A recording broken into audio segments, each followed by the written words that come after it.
Are you guys still really throwing away your sourdough discard? If you are, stop and let me show you what to do with it instead.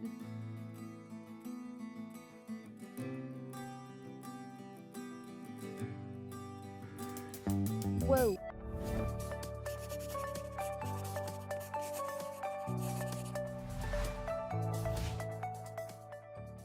Hello friends, welcome back to Willow Creek Homestead. My name is Kenzie, and in today's video, we are going to be making a ton of freezer meals using sourdough discard that our future selves can thank us for. A couple weeks ago, I woke up post alone my sourdough starter, and today we are going to be putting him to work. For the past week, I have been collecting tons of sourdough discard every single night so that we can use it in all of these freezer meals. But before we get started, let me answer the question because I know a lot of people are going to ask, what is sourdough discard? So sourdough discard is just unfed starter that is not at its peak. We have active discard, which uses natural yeast and bacteria for its rising agent, whereas sourdough discard normally requires a rising agent along with it. So you're going to see me use yeast, baking soda, baking powder in all of these recipes, and it's just because our sourdough discard is not active and not at its peak. And why do we discard? The reason we discard is so we don't have to have a swimming pool in our backyard to house all of our sourdough starter, but just remember you can feed this and it will become active again. Discard is just a way to not waste and use it in other recipes alongside rising agents. If you have any additional questions about that, feel free to leave it down below and I'm happy to answer them for you. But for today's video and all of our recipes, we have sourdough discard pizza, chocolate chip cookies, tortillas, pancakes, sourdough pasta noodles, and I would also like to make a same-day sourdough discard focaccia bread. Now, this is just everything that I wrote down that I would like to get to. I don't know if we will get to all of these, but we are going to try our absolute best. It's going to depend on how much each recipe requires for our sourdough discard and how much I have in here. It looks like I have a lot, but once you start using it, it goes very, very fast. So hopefully we can get through the majority of this list. But anytime you are having a big baking day or meal prep day, the thing that I like to do is look at each recipe and see what requires the most proofing time and all of those things for rising. And it looks like our tortillas are the ones that need the most amount of rising time and the most amount of work. So that is the one that we are going to get started on. And then we can do the pizza dough, chocolate chip cookies, and pancakes because those don't take very much time at all. And if we get to the noodles, we will do that. But to start, let's go ahead and get started on our tortillas. Now, I did go ahead and pull out my stand mixer. If you don't have a stand mixer, you can knead them by hand. That is totally up to you. But it looks like we need 500 grams of bread flour, 250 grams of water, 200 grams of starter, olive oil, and salt. So very, very easy. Now, I have made sourdough discard tortillas in the past, just not this specific recipe. So I couldn't find the recipe that I used last time. That's why you need to write your stuff down. I could not for the life of me find the original one that I used, but I think it's very, very similar to this, so hopefully all works out. And then I did go ahead and just pull out my scale. A lot of your sourdough and sourdough discard recipes are going to be in grams, so you will likely need a scale. But if you don't have a scale or you don't want to mess with all of that stuff, whenever you go to search them, just search for them in cups instead of grams, and it should pull up a lot of recipes for you. So to start, I just went ahead and zeroed out my scale, and then we need 500 grams of bread flour. Okay, 500, right on the money. And the reason that I like this recipe in comparison to a couple of the other ones that I found is it's just a dump and go recipe. You don't have to worry about combining dry and wet. So basically, we just combine everything in here at once, which makes it very, very simple. And then we need 250 grams of warm water. The recipe itself does not specifically call for warm water, but that is usually what I use just to be on the safe side. And then we need 200 grams of starter. Now, I had both of my discards in the refrigerator, and I've just left them out all night long to warm up. Be careful when you do that, though. The first time I ever went to make sourdough discard recipes, I did not realize that the sourdough discard rises. So make sure that you put it in a container where it has adequate room to rise and it doesn't blow your lid off, because I have had that happen before and it is no fun. All right, 200 grams going in. And then we need 15 grams of olive oil and 15 grams of salt. I'm not going to measure that, you guys. That's just a little splash of each. And believe it or not, I have never made sourdough bread from active starter. I always just use my discard because I'm too scared to make the regular sourdough. I don't know why that's so intimidating to me. I can do the discard recipes all day long, but in terms of making like an actual sourdough loaf from active starter, it's very intimidating. So eventually we're going to have to give that a try, and I'm going to have to get over my fear because I have all of the equipment for it. I just don't do it. And now basically we just need to let this do its thing for about 10-ish minutes. It says that the dough can be a little bit dry and flaky, but to just let it run for 10 minutes until it's very, very silky. If I notice that it's not becoming as silky as I would like, you can always add a little bit of additional water. But we are just going to sit here and let it do its thing, and then we will get started on the next one.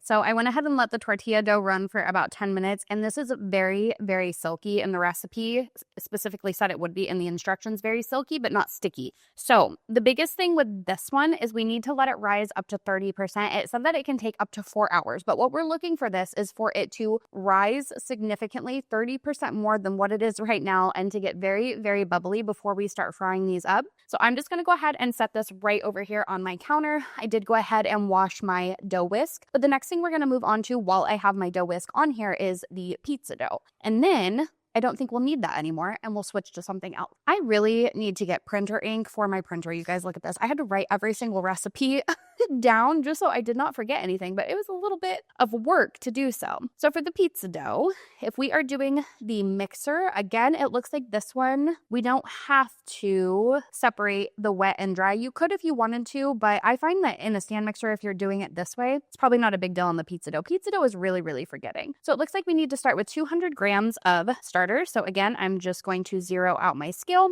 and make sure that we are in grams. I believe with this recipe, we will get 4 pizza doughs. And if I have extra, pizza dough is something that I would like to make a little bit extra of. So any of these recipes that we are able to double, I might do that because I feel like you can never really have too much frozen pizza dough. It's just something that we tend to use a lot. And you guys have seen me use it on my channel. It freezes beautifully, and it's so convenient to pull out whenever you need it. And then it looks like we need 280 grams of warm water. And this does specifically say warm. Right on the money. Going in. And then 20 grams of honey and 30 grams of olive oil. Now, I'm just doing all of the wet because I'm going to wash out this bowl and do the flour. But if you wanted to do the dry first in your bowl so you don't have to rinse it out, you can do that too. And then 30 grams. So we're at 20 grams of honey. So 50 grams in total. And we'll just combine the honey and the olive oil at one time so we don't have to come back and do it again. Perfect. I do feel like there are certain recipes when you're baking and things that you really want to be super specific on, but like pizza dough, pancake mix, that sort of thing, like you really can just throw it all in here and wing it. Like I said, the doughs are really, really forgiving. So if you mess up something or you don't incorporate it the exact way that a recipe says, don't even stress about it because you can fix it very, very simply. And then, like I said, we're going to do all of our non-wet ingredients. So this is yeast that I get from my local Amish store. I always buy it in bulk, and it says that we need 7 grams. 7, perfect.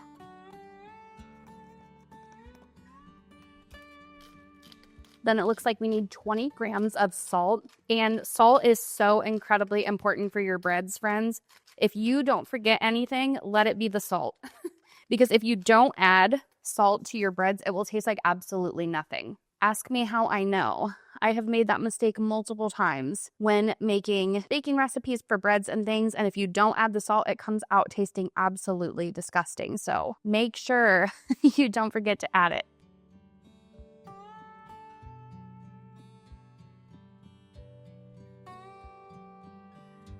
And I know measuring in grams is a little bit of a pain in the butt, but ever since I started measuring in grams for my baking recipes, especially for my sourdough, I have noticed that they come out almost to perfection.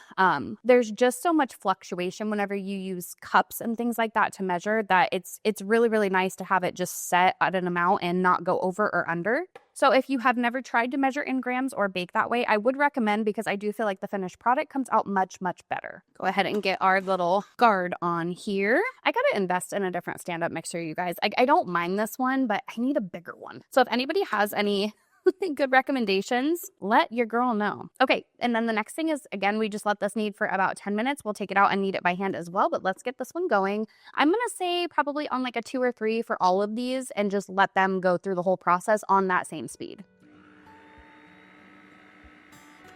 And then about halfway through the mixing process, I am personally going to go ahead and throw in some Italian herb seasoning. This just has rosemary, oregano, thyme, a mix of all of the blends that I would normally throw in here like individually. So that's what I'm going to add. You could add garlic, you could add cheese, you could add whatever you wanted to this just to give it a little bit more flavor. So like I said, about halfway through the mixing process, I add this and then we let it finish what it's doing.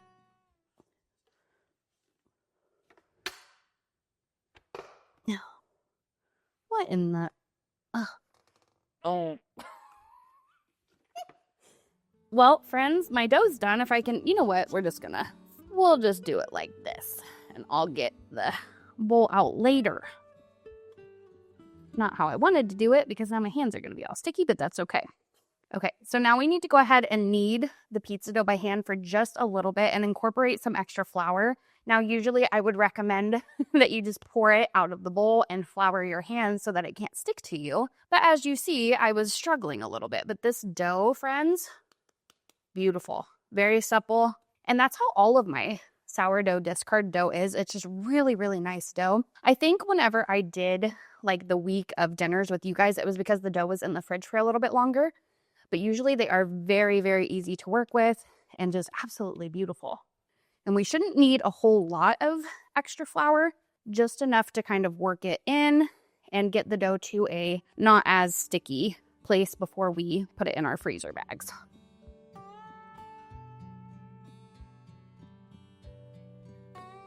Beautiful. Okay, so it said in the recipe that 200 grams equals 1 dough ball. And like I said, I think we can get 4 out of this. So the next step after we get it kneaded just a bit and some flour put back on it is we're just going to create a circle here and take a little, I don't even know what you call these things, but I'm going to use it to make 4 equal pieces of our dough here. Well, actually, you know what? Let's see what this weighs first. Yeah, so that's 540. So if we cut it in 2, that should be about perfect. And it does not have to be an even 200. Just close to that vicinity. Doesn't have to be perfect whatsoever. Don't forget, you could also half these too and do like mini pizza dough balls. You could do 100 grams instead of 200. That is 254. And this one, 280. So like I said, doesn't have to be perfect. That's what I'm going to go with. If you wanted to make it right on the money at 200, you could cut these up and finagle that a little bit differently. But I think I'm just going to get 4 out of these. And if I have enough sourdough discard from our other recipes, I think I am going to go ahead and make another batch of this. And that will give us 8 dinners in the freezer ready to go. Let's see what that is. 220. And 230. Okay, so 3 of them are going to be more in the 230 mark, and this one will be more in the 280 mark, but that's totally okay. Let me wash my hands. Now, if we were making these the same day, you would need to let them rise and proof and go through all of that, but because we are freezing them, it's a little bit different. So we're going to just throw the dough balls into a Ziploc bag with a little bit of olive oil, and then the day that we go to make these, I would like pull it out of the freezer like in the morning. So it has all day to rise and proof. And then by the time you come home at night, it'll be ready to use. And then this is just some garlic infused olive oil. I thought that since I didn't put any garlic in with the dough itself, that I could just use some of that garlic infused and it will give it some really, really good flavor.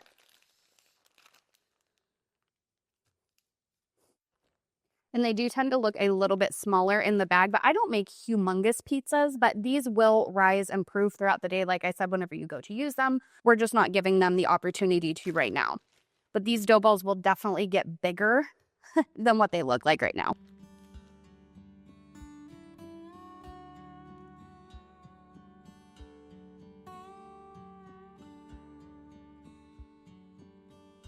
Okay, so the next step is just to label them. Now, I know these are pizza doughs, and my husband doesn't really get into the freezer to like make dinners or anything unless it's like meats. So I am just going to go ahead and write the month and the year so that I know when I made them.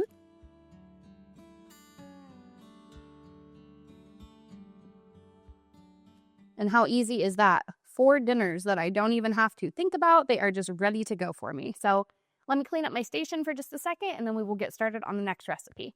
Friends, I was finally able to get the bowl out and clean it. So I got everything picked up and tidied. I had to run downstairs. If you guys have not seen, I recently found out that Sparkles, our chicken, our little porcelain D'Uslane Bantam chicken, the one that was having all the problems in the flock, is blind.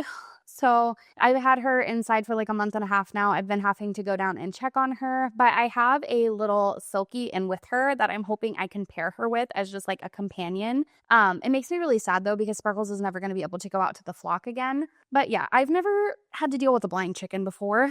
So for the chocolate chip cookies, we need 350 grams of flour. That's the next one we're going to get started with. And I've never had to deal with a blind chicken. And I know a lot of people would just, and I totally 100% understand that. A lot of people have asked me why I don't. And the reason why I don't, if you're new around here, is that is my daughter's pride and joy chicken. Like, that is her absolute best friend. And Sissy has been, very excited because Sparkles has been in the house this whole time. And now she's like, oh, well, she'll get to stay in the house even longer.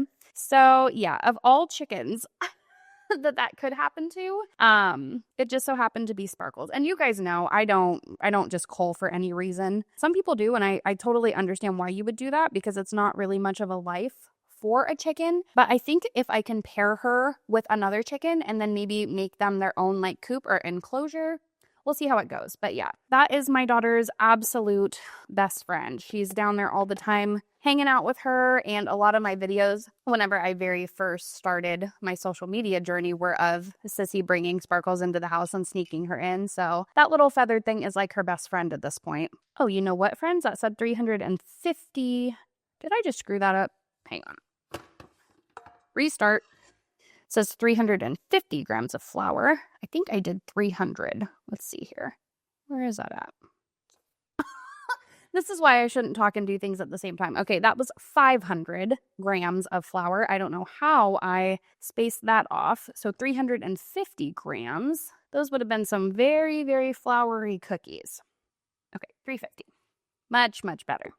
And if you've never had sourdough discard cookies, they're incredible. The sourdough flavor you wouldn't expect to be really, really good in a cookie, but it almost gives it like this tangy taste with the salt and the chocolate. It's absolutely delicious if you have never tried it. And I find that it gives it just a really, really good rise. They are very, very puffy, chewy cookies. So if that is your type of cookie, I bet you would really, really like these ones. The next thing that we need is 3 grams of baking soda, and that is hardly any baking soda. I probably could have just used a little teaspoon measure. Then it looks like we need 6 grams of cornstarch.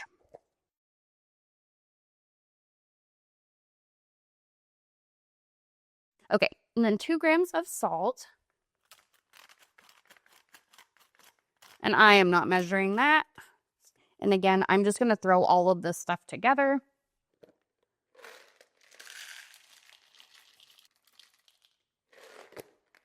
$250 grams of chocolate chips, 100 grams of sourdough starter.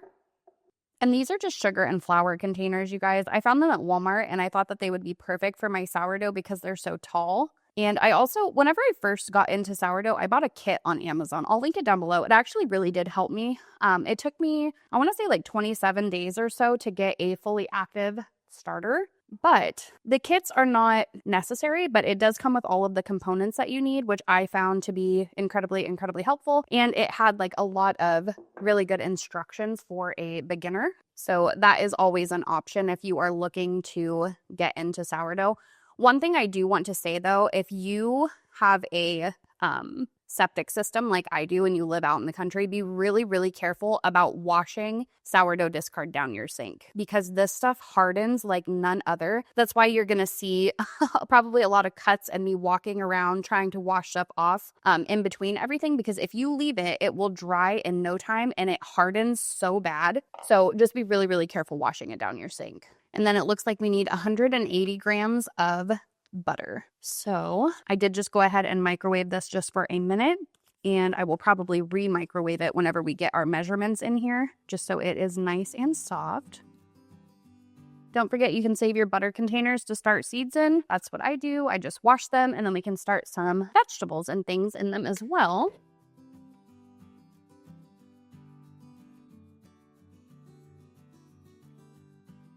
Okay, and then we need 100 grams of white sugar. Perfect. I love having a big island, but it doesn't take long to run out of space on days like this. Okay, and then 160 grams of brown sugar.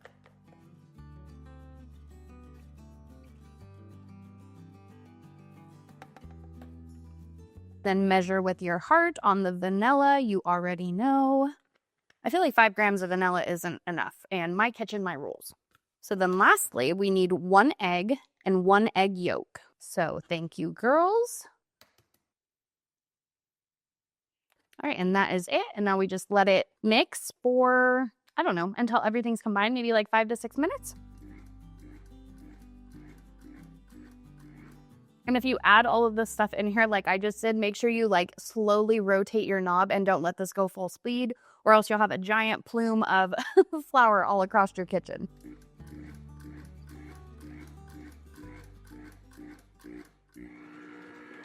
Whoa, that was smooth. That was almost bad. Okay, I think we're good. Okay, friends, so the cookie dough is all mixed around. The next thing that I did was just pulled out a baking tray, and we are going to go ahead and par freeze them. And that means just letting them freeze a little bit individually before we stick them in a bag. Because sometimes if you stick cookie dough balls in a bag together, they can just freeze into one big glob, and you definitely do not want that. So I am going to do a couple of different sizes. I'm going to do one that's more this size, and then we're going to use that big scoop over there and make some bigger individual sourdough chocolate chip cookies as well. But like I said, the flavor combination in here, you wouldn't think would be good. Like the first time that I gave this a try, I was like, I just know me and my family are not going to like this. Like sourdough and cookies, that seems so incredibly odd, but I promise it is very, very good. And chocolate chip cookies or whatever type of cookie freeze very, very good in your freezer. So it's a really good way to get your discard used up and have a treat that you can pull out for you and your family when you don't feel like baking cookies on whatever day. And I don't know if it's because of the starter itself in the chocolate chip cookie dough recipe, but these do tend to be a little bit more wet than other cookie recipes that don't require sourdough starter. So if they freeze a little bit weird, you can always roll them back into a ball. But just know that these do tend to be a little bit on the liquidier side. And as a matter of fact, with the bigger ones, I think that's what I'm going to do. I'm going to let them freeze for just a little bit, and then I'll roll them back into a more cohesive ball, and then I'll freeze them. And then I'm just going ahead and pulling out one more baking sheet. And I think I'm going to do the same thing. A couple of the smaller ones and a couple of the bigger ones. Sometimes it's nice to get a variety in the size of cookie. I just feel like there's different applications for the smaller ones in comparison to the bigger ones, depending on who is eating them or what's going on. So that'll give us a good variety of both. I am making a mess, friends. I'm going to be covered in cookie dough by the end of today. These bigger cookie scoops work out really, really good for like ice cream too. If you want to bake like a bigger cookie and do like ice cream on top with syrup. I just feel like there's different applications for the sizes, so I always just do both. Okay, and then we just got to pop these into the freezer. And then while we are waiting on some other things, let's go ahead and take care of our sourdough discard cookies. Now, as you can see, like I said, they are a little bit more liquidy than your typical cookie recipes. So once you par freeze them, you can literally just roll them right back into a ball and put them in your freezer bags. What are your guys' favorite kinds of cookies? Chocolate chip is definitely up there. And then I really, really enjoy like butterscotch cookies. I feel like butterscotch ones are really good, or like a dark chocolate cookie. Ones with like big Hershey pieces in them too. I can't remember what those are called, but those are some of our favorites. I just don't make them very often. I feel like I always have the stuff on hand for chocolate chip cookies. And then I don't have the stuff on hand for the other ones typically, but some of these are still just a little bit sticky, but that's okay. As long as they are a little bit par frozen, they shouldn't stick together nearly as much. And I think whenever I go to put these in the freezer, I'm just going to lay the bag flat so that they can continue to freeze because some of these are a little bit thicker. You see what I mean? I think it'll be okay as long as I lay the bag flat and don't have them like touching each other too much whenever I go to freeze the whole bag. If I can just lay them in there like this, we should be good. I don't know. I feel like 2.5 hours is enough to par freeze, but like I said, these just tend to be a little bit more liquidy than your average cookie. But that's okay. We can make whatever work. That is the nice thing about cooking and recipes and stuff, friends, is if you do something wrong, 9 times out of 10, or, if you don't give it enough time, there's usually always a way that you can fix it. And a lot of the times these will bake up and be just fine. Even if they do stick together a little bit, all you got to do is pull them apart. I know for sure these big ones are still going to be a little bit sticky, but that's okay. I think instead of separating a Ziploc bag, I'm just going to put the big ones in the front. And then, like I said, if we want them for like ice cream sandwiches or whatever, then I'll just know that these are in the same bag. My hands are wrecked, friends. Those big ones are really, really messy.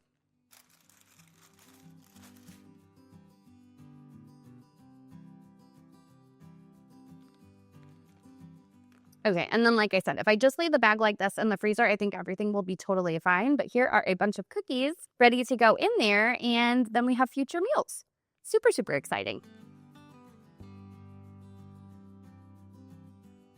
Okay, so let's get moved on to our pasta. I've never made pasta, much less sourdough discard pasta, so this is entirely an experiment. This is a 3/4 of a cup, but it says that we need 1/3 of a cup of discard, so I'm just going to do a little bit less. And I am going to go ahead and let my stand-up mixer do the work for me. This just has a little bit of seasoning stuff on it from the last batch, but it's okay. Not a big deal.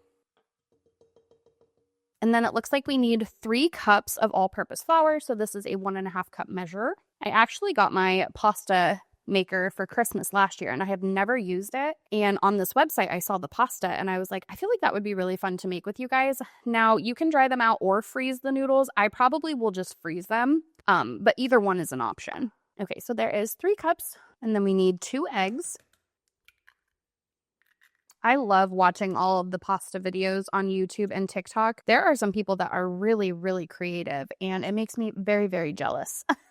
I wish I was that good at making pasta. But maybe we will be. I don't know. Maybe this will spark some creativity, and we will put it on the list of things to make together in the future as well. It says 2 tablespoons of water, 1 teaspoon of salt, and then 1 tablespoon of olive oil. Says run on 2 speed for roughly 5 to 6 minutes. So that is what we are going to do. So then the next step is to wrap this in some plastic wrap. And then we will let it sit on the counter and rest for 1 hour. Now I'm kind of confused because I've seen people put these in the refrigerator. This one did not call to do that. So I'm just going to go with the instructions. And hopefully that doesn't make or break anything. I don't know if putting it in the refrigerator is to firm up the dough to use it. Like I said, I've never made pasta before, but I'm just going to let it rest on the counter and let it do its thing. So it's all wrapped and ready to go. And now we just leave it alone. Okay, friends, pray for me. We are going to see how this pasta turns out. And this is my little pasta maker. You put it through here to flatten out your dough, and then it can make like spaghetti noodles or thin noodles. It also has a ravioli attachment up there. Like I said, I've never used it before, so this is totally an experiment. But the next step in our recipe says that we need to cut this in 4 sections. And then we will get them rolled into balls and then roll them out flat. Now, this pasta maker does have a attachment thing that holds it onto the side of your countertop. I can't figure out how to get it to screw on. So I guess we're just going to have to hold it and try that and see how far we get with it. Hopefully it doesn't wobble all over the place. But these don't have to be perfect because we can make them a little bit better once we run them through the roller.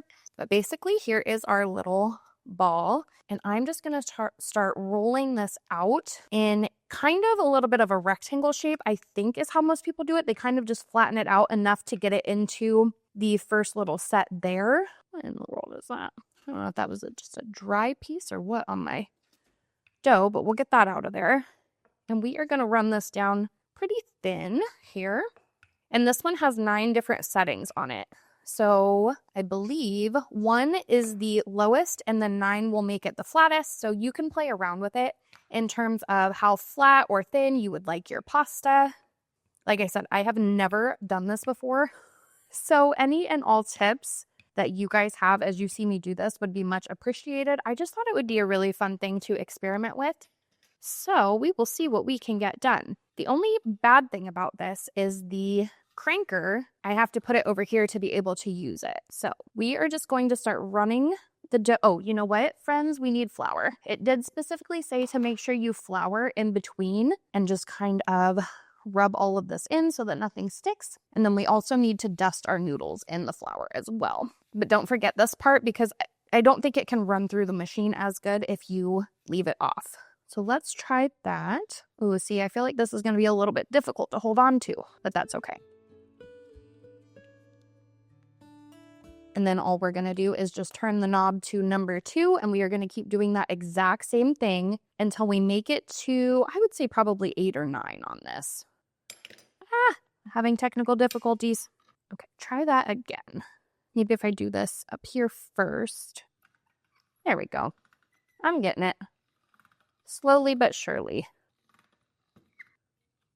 And then we will set our dial to 3.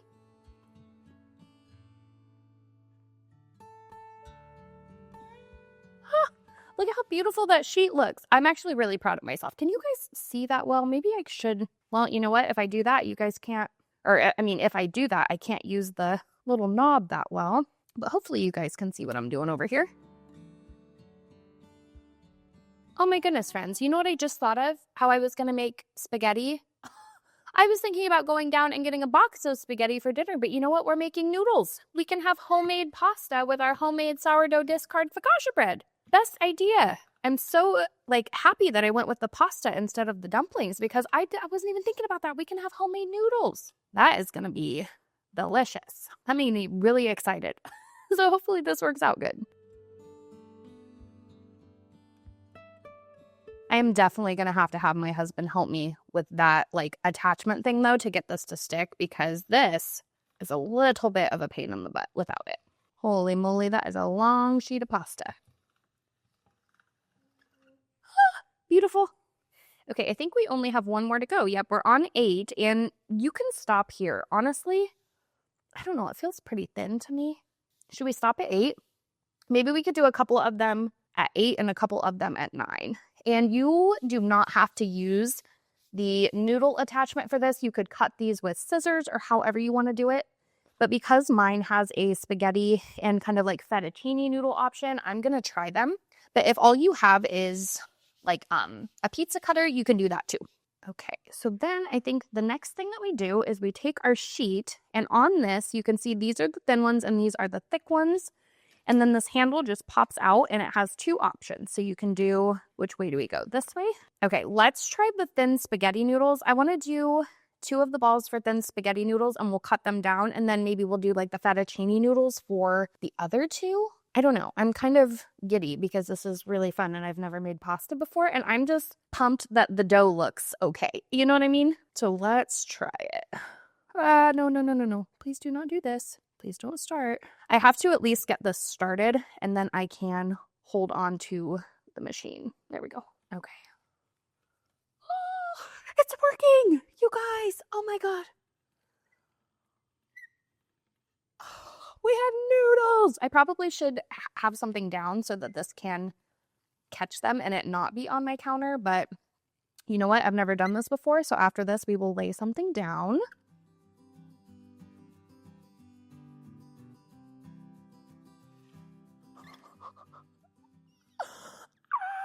Friends, we did it! Oh gosh, did I screw up? No. Don't get all stuck together. Nope. You know what? I didn't. I got it.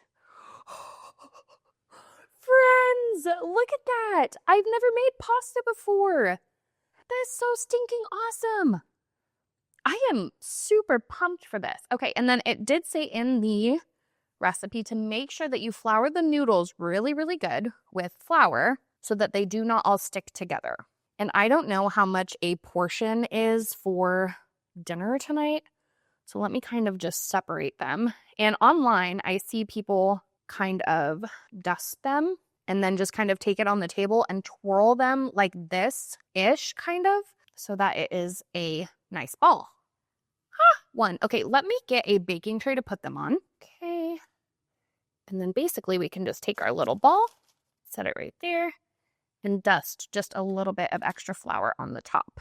And then this one I kind of jumbled them all together. So let's go back through and fix this pile a bit here.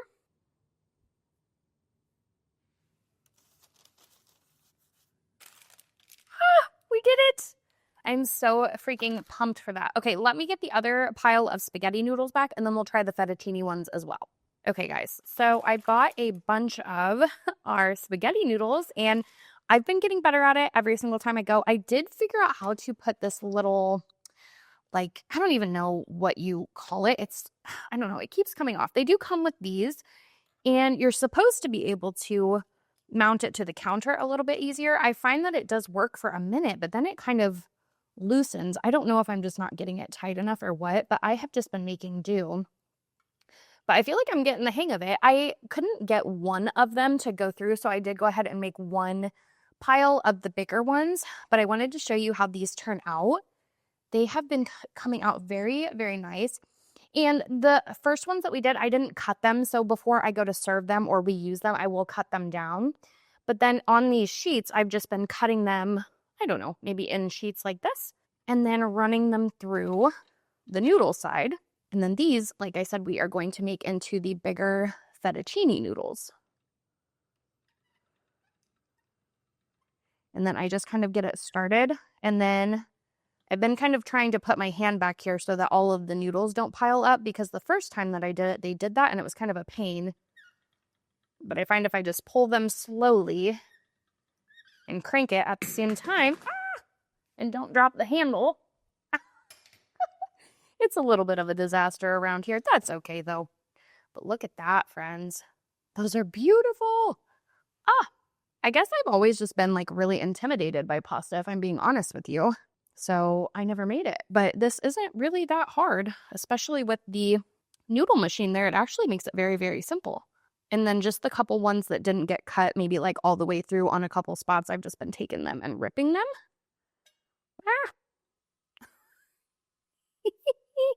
I am dropping things left and right. It's okay. But there we have it. So then these are all dusted, and I just make a little swish, I guess you could say, and on the platter they go. Okay, so the next recipe that we are going to work on is the discard pancakes. And by the time that the cookies are done freezing and that tortilla dough is done rising, I think I can get this made and all of these cooked. So this is what we are going to move on to. So I'm going to start with the dry and put this in the bowl. So it looks like we need 8 grams of baking powder. There we go. And 40 grams of sugar. I guess I'm just going to use this spoon, and hopefully this does not take forever. Oh, no, it won't. Apollo, be quiet. Okay, 40 grams right on the money. And then don't forget your salt. Also need some vanilla.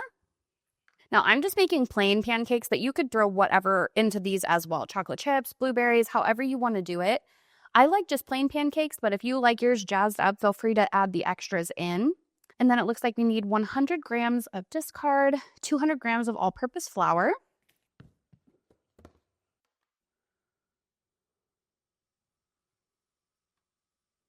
Okay, so that is 100. Let me do another 100. 200 grams of flour. And then we need 100 grams of discard. And I just went ahead and transferred all of my discard into this other one, and we still have quite a bit left. So that is good. Perfect, 100 even. My cat was literally just choking on something. I don't know what he managed to eat, but I had to go save him. Okay, so then we need 200 grams of milk and 50 grams of melted butter. And if you have any ingredients left in the bowl that you're using to measure this stuff, make sure you hit 0 in between, because that does matter. Like, even just the ittiest little bit can throw off your measurements here. 7. Okay, and that is it. And then we just go ahead and combine all of this. I can't remember how many pancakes this gives, and I did not write it down. I guess depending on what size you do, it will vary greatly. But this one, honestly, I might double, like once I get to cooking them and can see how many we get, because I love having breakfast items in my freezer.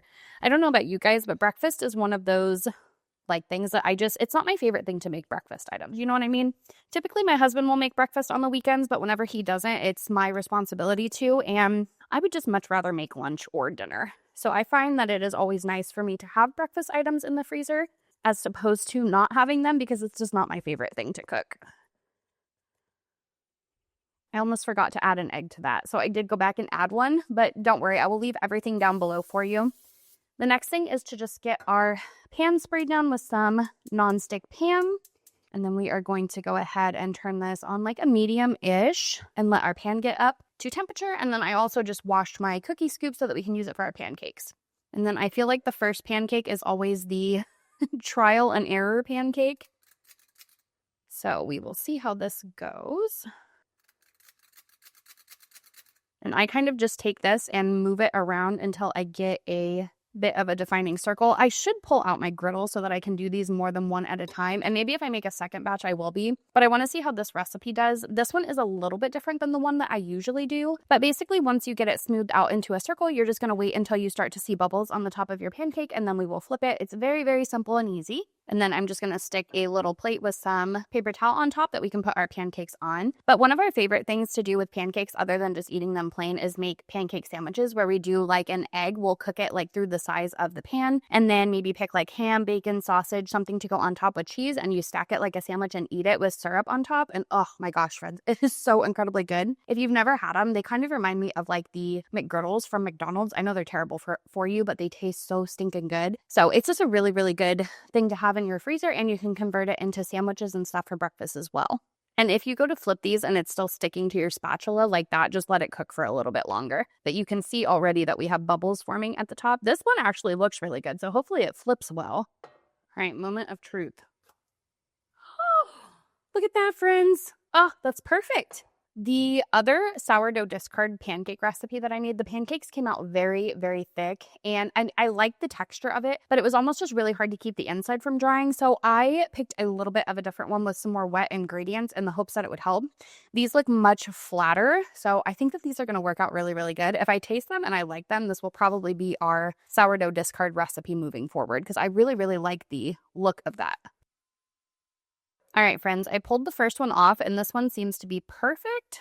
So hopefully all of these turn out the same way, and I'm just going to keep repeating the exact same process until I get through all of the batter. So I ended up getting all of the pancakes made, and I only got 4. So I don't know if I just made them too big or what, but I am going to go back and double that recipe and make myself probably another 2 batches. But in the meantime, because those are really quick and easy to make, I'm going to go ahead and get started on the discard focaccia bread. Now, this is not a freezer recipe, but it does need plenty of time to proof. It's going on about 11:30, and I try to have dinner done around like 4:30, 5 o'clock-ish, so I thought we could have some fresh focaccia bread with homemade spaghetti, and I will go through all of that with you as well. But like I said, this is one of my most viral videos that I posted last year, and it's because it's a same-day focaccia recipe. Usually, focaccia breads will take like an entire 24 hours to proof or get really bubbly. This one is so easy, and for those of you that like to measure in cups, this one is all in cups. It's very, very simple. So let's get started on that. So this one takes 1 cup of sourdough starter, and then plus we still have our tortilla shells over there. But like I said, those do take quite a little while. So while we're waiting, we can work on several different things here. And then we need 1.5 cups of warm water. Let me see how much I can get out of this. I might need my little spatula here. And it is important that you use warm water with this one. I had somebody else message me and say that they went to make this recipe and they did not use warm water. You do want to make sure you are using warm water for this. So there is all of our discard. And here is 1 cup and then 1/2 cup. And then you will need 2 tablespoons of yeast. And then 3.5 cups of bread flour. And then the last thing to add is just your seasonings. Now with this, I always add a bunch of salt, garlic powder, and Italian herb seasoning. If you are not going to put anything on top of this, you could add onion powder, but I'm going to cut up onions and place it into the folds of the focaccia. So I am not going to add that this time. And then we just need to go ahead and get this all incorporated and mixed around. And what I like to do is go ahead and just give it a mix so that it's not as sticky. And then we will get in here and use our hands. I promise though, friends, you have never had focaccia like this. It is absolutely incredible. I tested several different focaccia recipes before I found this one. And like I said, it's same day, and the flavor and how this bakes up is just absolutely incredible. You will see once I get it done, and it always turns out really, really good. It's a very consistent recipe, which is another thing that I like. Sometimes with breads and things, it's like you'll bake it one time and the end result will be fantastic, and then you go to use the recipe again and it's not nearly that fantastic. So I really do appreciate that this recipe tends to be very, very consistent, which is also why I love it. So I have just been hand kneading this for probably 6-ish minutes, and I would say anywhere from 8 to 10 minutes is perfect. You'll notice this dough will get really, really supple. It shouldn't be sticky. If it is, you can add a little bit of additional bread flour, but it is not a very sticky dough. It's very, very supple and comes together really, really well. So after we get this formed the way that we would like and all kneaded, I just go ahead and transfer it to my 9x13 baking dish, because that's what we're going to be using anyway. You can put it on a bowl on your counter if you would like. However you want to do it is totally fine. But that is about perfect. Look at how beautiful. Okay, so now I'm going to go ahead and put it in here. And where did my olive oil go? I'm going to go ahead and place just a little bit of olive oil on top so that it doesn't get dried out. Go ahead and rub that in really, really good. And I am just going to go ahead and just push it down a smidge. And then we are just going to cover that, and make sure if you have a cold countertop like I do, you have the towel underneath it too, because otherwise it will just be extremely, extremely cold. But then we need to do 3 sets of stretch and folds, and it's super, super simple. All we do is stretch the dough. All we do is stretch the dough and fold it over. Not complicated at all, but I will walk you through that whenever we get there. So in the meantime, this is just going to sit over here and rise. We also very quickly need to do a stretch and fold with our focaccia. As you can see, this is already doubled, so literally do not overcomplicate this. All we are going to do is stretch and fold. That's it. And then you just do that all the way around your dough. And I give it a pretty good stretch. Doesn't matter if it falls apart, we can fix it. And try not to rip it in the process. If you do, you can fix it really, really simply. So the first set of stretch and folds is done. Does not have to be a perfect circle whenever you put it back. Just make sure that is completed. And then we're going to do that 2 more times every 30 minutes. And we're going to take our fingers and make those very distinct focaccia bubbles. There's no right or wrong way to do this, friends. You literally just take your fingers and push it into your dough. And I was going to top this with onions, and then I could hear my daughter going, "Don't put onions on it." So I'm not going to put onions on it, but if you would like to, feel free. You can also do tomatoes, you could do basil. I mean, there is a plethora of things that you can put into this. So once I get all of our little divots in here, I am going to go ahead and let this proof for about 10-ish more minutes. And then we are going to get this placed in the oven at 450 for 20 to 25 minutes, or until the bottom of this is totally golden brown. The next thing we're going to move on to is the tortilla shells. Now, the original recipe says that they make 12, and my family and I'm not like a huge fan of the smaller portion taco shells, so we have 1, 2, 3, 4, 5. I did 8 instead, so they'll be more like burrito shells. But if you want like smaller portion taco shells, you'll want to do 12 cuts into your dough. So all I did was just take it out and cut it into my circles, and then you're just going to roll them into little balls here, and we are going to start working the balls into a circle, and then we will kind of tilt them around and get our pan nice and hot, and then hopefully all goes well with these. This dough does seem a little bit more like elasticy than I'm used to with my tortilla shells, and it seems to be just a little bit stickier. So we will see how it goes. I might have to get out just a little bit of flour, but these you do want to roll out quite thin. And since I am doing more than what it even called for, we should get quite a bit bigger of a tortilla shell. But the main thing with the dough is it said in the recipe that you want to wait until it bubbles. I don't know if you can tell, but there are lots and lots of bubbles in this tortilla shell dough, and that's basically what you're looking for. So in total, I would say the dough sat there and rised and got to 30% larger with the bubbles. It probably took like 5 hours. I'm not kidding. So if you have a colder kitchen or a colder home than I do, just be prepared for it to take a little bit longer. Okay, I feel like that side is just a little bit sticky. So I am going to go ahead and just dust with a little bit of flour here. It says that the dough should not be sticky. So, and I'm not going to use much flour. I don't really want to change the dough itself. I just want a little bit of that stickiness to subside so that whenever I go to flip these over, it's not sticking to my counter. And these do not have to be a perfect circle, friends. Like, I see people get really, really finicky with it.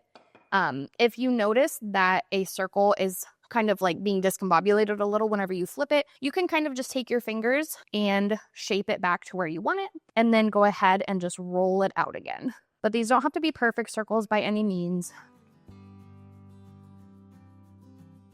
If you haven't noticed yet, I'm like it doesn't have to be perfect type of cook. You know what I mean? If it's not a circle, totally fine. Whatever recipe, if we goof it, we can make it better again. I don't know. I just feel like cooking and baking, a lot of the times people say that you have to be really specific, and sometimes you do, but also at the same time, a lot of things are very forgiving, and you won't learn unless you make mistakes. Like that pasta, for instance, a lot of those stuck together, and I had to separate a lot of them by hand. But I'm wondering if whenever I go to throw them in the pot, if they will kind of break up. But if they don't, I mean, it'll be a learning process, and that's the only way to learn the only way to learn is by making mistakes. So if you make mistakes the first time, you can improve it on the second go round. And I just wanted to show you guys really quickly what I meant instead of flipping it. So this time I have just floured both sides, and I'm just taking it and kind of maneuvering it around so that it can maintain its shape a little bit better, and flouring the top if I need it. And I'm going to be a little bit more mindful of trying to make the dough even throughout the middle so that we don't have like a thin spot or anything. But so far, just picking it up and like scooching it, I feel like is working a little bit better to maintain that circular shape. Okay, and then I'm going to go ahead and just do this one so you guys don't have to watch me do that process 80 million times. The next thing to make sure of is that you have a hot pan, okay? This is probably on a high medium. If you have cast iron, I would suggest doing that. I have a cast iron skillet, but mine is needing washed. So we're just going to go ahead and lay this in here. Now, I did unfortunately have a couple pieces roll, and hopefully we can just kind of smooth that back out. But this tortilla shell needs really, really high heat to get those really distinct bubbles and all of the really good brown spots. So we are just going to sit here and let it do its thing, and then we will flip it over. And if you'll notice, we're starting to get bubbles along the center and the edges. Once we start to get a whole bunch of those, that is when we will flip it. Okay, so we've started to get a bunch of bubbles on this side, and basically all the coloring has changed. Now we can flip this back over, but I am going to go ahead and just flip it once. Look at that. That's beautiful. I know it's not a perfect circle, but it feels very good. I like the dough quality as well while it's cooking up in the pan. But so far, this looks really, really nice. Okay, and then let's give it a flip back this way so that it can cook evenly. One thing I'm already noticing is that this dough is very pliable. It feels very soft and bendy. So you can really stuff these and they're not going to break, which is super, super good. Okay, and this is done. And look at that. Beautiful. These turned out really, really nice, actually. Very soft, which is good because my family and I, we like chewy tortilla shells, not super crunchy tortilla shells. I always buy the soft tortillas, never the hard tortillas, and we don't order them like that. So I'm super, super happy that these came out very, very nice. Friends, it has been an absolute day. I feel like we accomplished so much, even though it doesn't look like we got a lot because I compacted things into bags and stuff like that. We got so much stuff done today. Plus, we got the focaccia bread and dinner done over there. I did end up using the homemade noodles. They were incredible. The taste and the chewiness is absolutely perfect. If you've never tried the discard noodles before, I highly, highly recommend them. The only thing I will say is I left my noodles a little bit too small. These noodles here, the spaghetti noodles, I think the next time that I go to make them, I'm going to leave it on a 7 and then run them through the noodle cutter because these ones are just very, very tiny. They kind of remind me of like angel hair pasta instead of the spaghetti noodles. But overall, they turned out absolutely fantastic. My daughter does not like angel hair like noodles like that at all. And even she was like, these are really, really good. So I think my husband is also really going to like that. And of course, the focaccia bread never disappoints. It's fantastic. So in total today, with all of the discard that we had, we ended up with 8 burrito shells. Now, like I said, I did make them a little bit bigger. So we ended up with 8 of these. We ended up with 2 bags full of noodles. There are 2 portions in each. So each little section is 1 portion, and there are 2 in each of these. And then we also have some fettuccine noodles. We ended up with 4 pancakes. I am going to make 2 additional batches of those tomorrow and do them smaller. So I'm hoping I can put away maybe like 20 or so of them in the freezer with my leftover sourdough discard.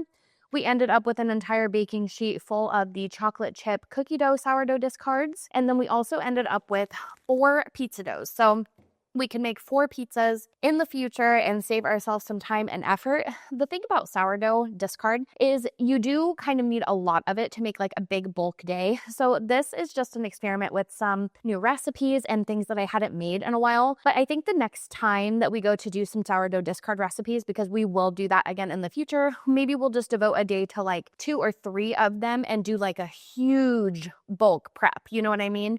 So just be aware if you go to do sourdough discard recipes, get yourself a lot saved up if you are going to devote an entire day to doing recipes for it, because it does kind of take a lot. So it feels super good to get this done. I love staying motivated, love getting projects like this and stuff done, and love being able to add things like this into my freezer for food security for me and my family. So if you guys have any additional questions, feel free to leave them down below. I hope you have a fantastic rest of your week. And as always, I will see you in next week's video. Bye, friends.